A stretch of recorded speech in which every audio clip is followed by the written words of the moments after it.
You know, we tend to think of science as this impenetrable fortress of certainty, right? Built on these unshakable truths. But what if the path to the next great discovery isn't about adding more bricks to the wall, but about finding the cracks in the foundation? Today, we're going to dig into the fascinating idea that the future of science actually lies in its weaknesses. Let's dive in. So, to really get our heads around this, we're going to start with an analogy from a place you probably wouldn't expect: the world of elite sports. Turns out, the mindset of a top athlete holds this incredibly powerful lesson for how we should be thinking about science. I mean, think about it. A world-class sprinter doesn't just get better by sprinting more. No way. They obsess over their start, their breathing technique, their core strength, whatever their single weakest link is. And that's the key. True excellence isn't just about polishing what you're already good at. It's about systematically and relentlessly fixing your weaknesses. It's such a simple but really profound shift in thinking. We're all naturally drawn to our strengths, right? The things we celebrate, our successes.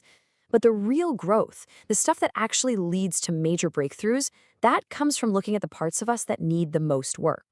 Okay, so let's take that powerful athlete's mindset and apply it to the world of science.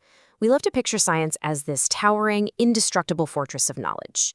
But what if that fortress, just like an athlete, has its own blind spots?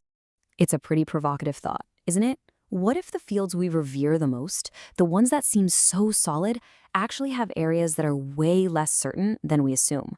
Well, that's the central idea we're going to explore right now. And this gets right to the heart of it. The argument from our source material is that our intense admiration for the power of fields like math and physics might be creating a massive blind spot. By focusing only on their successes, we could be totally overlooking the very frontiers where the next revolution in thinking is waiting to happen. So let's get specific. First up, mathematics. It's often called the queen of the sciences, right? The language of the universe. It seems perfect, totally unshakable. But is it? Let's take a look at some of the potential cracks in that perfect foundation. And this is where it gets really fascinating. The potential weak points aren't in some obscure, dusty corner of math. They are in its most fundamental concepts. Take infinity. It's a concept we use all the time, but it leads to these ancient paradoxes we still can't fully wrap our heads around. Or how about definitions and symbols? It's actually been proven that any formal system of math will have true statements inside it that can never be proven within that same system. It means our very language of logic has built-in limits. Even our concept of what a number is a source of deep, deep philosophical debate. Okay, so that's the abstract world of math. Now let's see how this idea plays out in the real world. Let's talk about physics, where the challenge isn't so much with the concepts themselves, but with the very real limits of our tools. The source material has a great name for this. It calls it the machinery gap. And what that means is essentially our mathematical theories about how the universe works are absolutely brilliant, but we've hit a physical wall. Our ideas have literally outpaced our ability to build the machines to test them. I mean, to probe the next layer of reality, we'd need particle accelerators bigger than entire cities. And we're just reaching the absolute limit of what's physically and financially possible. All right, so we've got these conceptual cracks in mathematics and a very real physical wall in physics. So what now? Is this a reason to lose faith in science? Well, the answer is actually the complete opposite. And this is the most important takeaway. Pointing out these weaknesses isn't about criticism or saying science has failed. It's about exploration. It's how we find the edge of the map, you know? The boundary of what we currently understand. And that frontier, that is the most exciting place in all of science.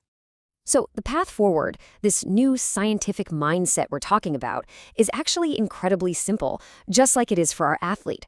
Step one, you have to actively search for these weak points. Don't hide from them, go looking for them. And step two, acknowledge them openly, because only then can you actually begin to do something about them. And this is where the real work begins. The goal is to seriously examine these weak spots and ask the big question: what are the consequences? What does it really mean if our concept of infinity is flawed? What kind of incredible new physics might we discover if we could somehow bridge that machinery gap? The answers to those questions, they could literally define the next 100 years of discovery. So I'll just leave you with this one final thought to chew on. For centuries, we've been building on the foundations of science. But maybe, just maybe, the greatest discoveries won't come from building higher, but from having the courage to look down. and question the very ground we're standing on. Thanks for joining me on this one.